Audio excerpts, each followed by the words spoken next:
నమస్కారం గురుగారు. జై శ్రీమన్నారాయణ. గురుగారు, మార్చి మాసంలో కర్కాటక రాశి వారికి ఏ విధంగా ఉండబోతుందండి?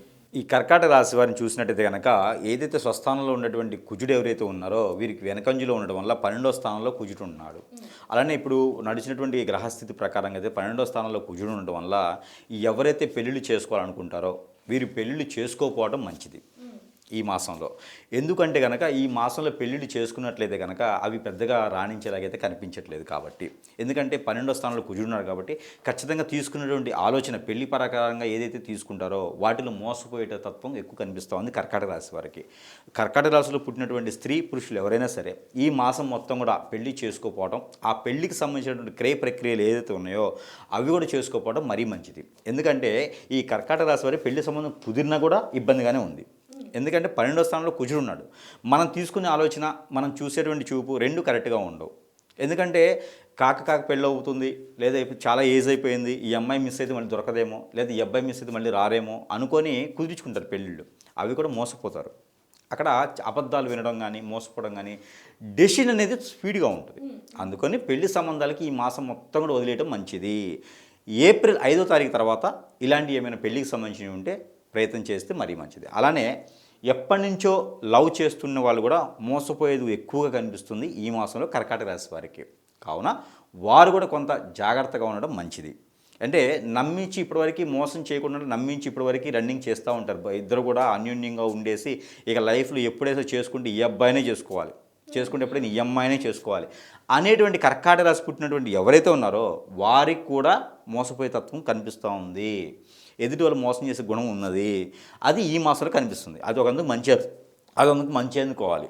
ఎందుకంటే ఈ కర్కాటక రాశి వారికి ఎవరు మంచి ఎవరు చెడి అనేది తెలుస్తుంది. కాబట్టి ఈ మేర ప్రయత్నం చేసుకుంటే తెలుస్తుంది.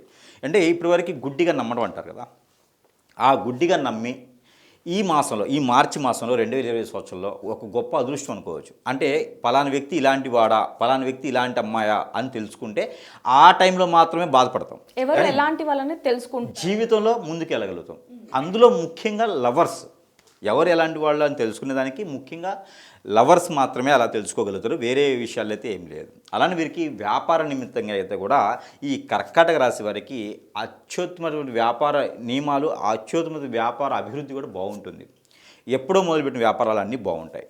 ఇప్పుడు కొత్తగా ఏదైనా వ్యాపారం మొదలుపెట్టాలనుకుంటే కనుక డ్రై ఫ్రూట్స్, వెజిటేబుల్స్, ఫ్రూట్స్ ఇలాంటి వ్యాపారం కనుక చేసినట్లయితే అభివృద్ధి వచ్చేందుకు ఎక్కువ అవకాశాలు కనిపిస్తున్నాయి. కాబట్టి ఈ యొక్క మాసంలో మొదలు పెట్టుకున్నట్టయితే జీవితకాలం కూడా దినదిన అభివృద్ధి అయ్యేలా ఉంటుంది.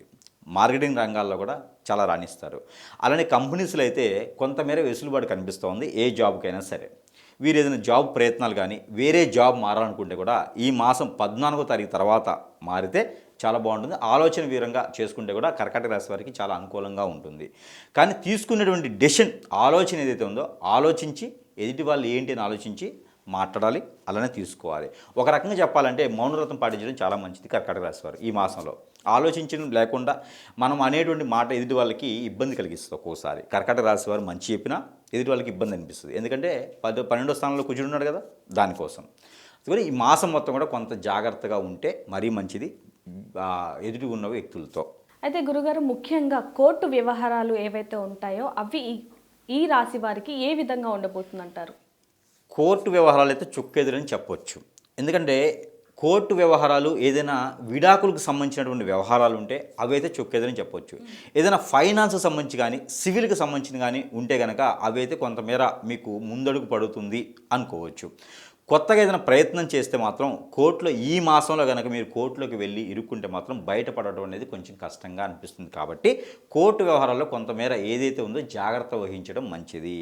కోర్టు వ్యవహారాలకు సంబంధించి మధ్యలో మూడో వ్యక్తిని పెట్టడం వల్ల ఇంకొంచెం ఇరుక్కునేటువంటి అవకాశం కనిపిస్తుంది. కాబట్టి స్వతహాగా వెళ్ళేసి దాని యొక్క ఏదైతే స్థితిగతులు ఉన్నాయో అవి మాట్లాడుకుంటే సరిపోతుంది. ఏదైతే విడాకు ప్రయత్నాలు ఉన్నాయో కొత్తగా ఏదైనా విడాకులు చేయాలనుకుంటే కనుక ఖచ్చితంగా చేస్తే అవి ఫలించదు. ఏదైనా మాట్లాడేసి ఇద్దరి మధ్యన అన్యోన్యత పెంచుకుంటే సరిపోతుంది బాంధవ్యము. అంతేగాని కోర్టులో విడాకుల దాకా వెళ్ళేటువంటి ప్రయత్నాలు ప్రక్రియలు చేయకూడదు. ఆల్రెడీ ఉన్నవారైతే మాత్రం చుక్కెదురు ఖచ్చితంగా తప్పదు ఈ మాసంలో. గురుగారు, ముఖ్యంగా అంటే ప్రతి ఒక్కరికి కూడా ఉండేది ఏంటంటే సొంతింటి కళ. అలాంటిది మరి ఈ రాశి వారికి గృహయోగం ఏ విధంగా ఉందంటారు? గృహయోగం ప్రయత్నం చేయొచ్చు. కానీ పాడుబడ్డల ఇళ్ళు, ఎస్సెండ్ భూములు, అక్కడ ఎప్పుడో ఏదో పోయి ఉండేటువంటి అలాంటి హౌసెస్ కొనేదానికి ఎక్కువ కనిపిస్తూ ఉంది. అందుకని ఆచి చూసి ఎవరిని నమ్మకుండా మీరు స్వతహాగా తెలుసుకొని కొనడం ద్వారా మంచి జరుగుతూ ఉంది. కాబట్టి ఇలానే కాదు, అన్ని రంగాల్లో రాణించేందుకు కూడా వీరు చిన్న చిన్న పరిహారాలు చేసుకోవడం ద్వారా మంచి రంగాల్లో రాణించేందుకు ఎక్కువ కనిపిస్తుంది. కాబట్టి ఈ యొక్క కర్కాటక రాశి వారు చేయవలసినటువంటి పరిహారం, ఎందుకంటే 12వ స్థానంలో కుజుడు ఉన్నాడు కాబట్టి, అలానే కుంభరాశిలో శని భగవాన్ ఉన్నాడు కాబట్టి వీరు చేయవలసిన పరిహారం కూడా కొంచెం నిష్టగా చేసుకుంటే చాలా అనుకూలతగా ఉంటుంది.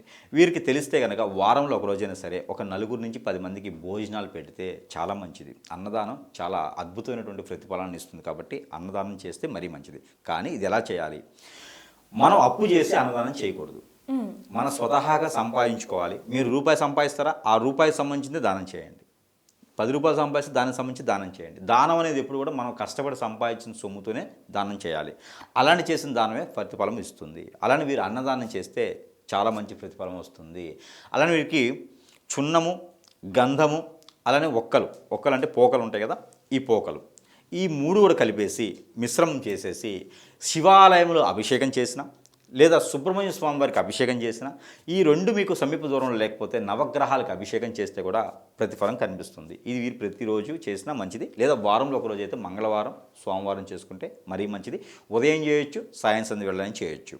అలానే ఏదైనా అమ్మవారి గుడిలో కానీ లేదా హనుమాన్ మందిరంలో కానీ ప్రదక్షిణాలు రోజుకు 9 తిరిగితే మరీ మంచిది. వారంలో ఒక రోజు తిరగాలి. అది శనివారం, ఆదివారం చేస్తే మరీ మంచిది. ఈ 2 పరిహారాలు చేసుకున్నట్టయితే అద్భుతమైన ప్రతిఫలాలు కనిపిస్తాయి ఈ యొక్క కర్కాటక రాశి వారికి. అలానే ఇంకోటి కూడా ఉంది, మనం ప్రతి మాసం ఇస్తున్నట్టుగానే గ్రహాలకు అనుకూలంగా ఉండేందుకు నెంబర్ కూడా ఉంది. ఆ నెంబర్ వచ్చేసి 99495116 99495116 అనే ఈ నెంబర్ ఏదైతే ఉందో ఇది ప్రతి మాసంలో కూడా మనం ఇస్తున్నాము. అలానే ప్రతిరోజు కూడా వీరు 125 టైమ్స్ కనుక పఠనం చేసేసి, ఇది ఎలా పఠనం చేయాలి? చేతిలో సోంపు ఉంటుంది కదా, ఈ సోంపు మనం తింటూ ఉంటాం, కోటెడ్ ఉంటుంది, నార్మల్ సోంపు ఉంటుంది. ఈ సోంపు అనేది ఒక స్పూన్ చేతిలో పెట్టుకొని ఈ నెంబర్ని మంత్రంగా పఠనం చేసేసి అది తిన్నట్లయితే మనలో ఉన్నటువంటి ఆరోగ్య సమస్యలు, ఏదైనా ప్రకృతి నుంచి వచ్చేటువంటి సమస్యలు, గ్రహాల నుంచి వచ్చేటువంటి సమస్యలు, వేరే దోషాలు ఏమైనా శని దోషం కావచ్చు, నరదిష్టి, నరఘోష, శత్రుభయం, శత్రుపీడ, ఇవన్నీ కూడా తొలగిపోయి ఉంటుంది. కాబట్టి ఇవన్నీ కూడా చిన్న చిన్న పరిహారాలు చేసుకొని కర్కాటక రాశి వారు ఈ యొక్క మార్చి మాసం 2020 సంవత్సరంలో అదృష్టవంతులు అవ్వాలని కోరుకుంటా ఉన్నాను. జై శ్రీమన్నారాయణ. ధన్యవాదాలండి.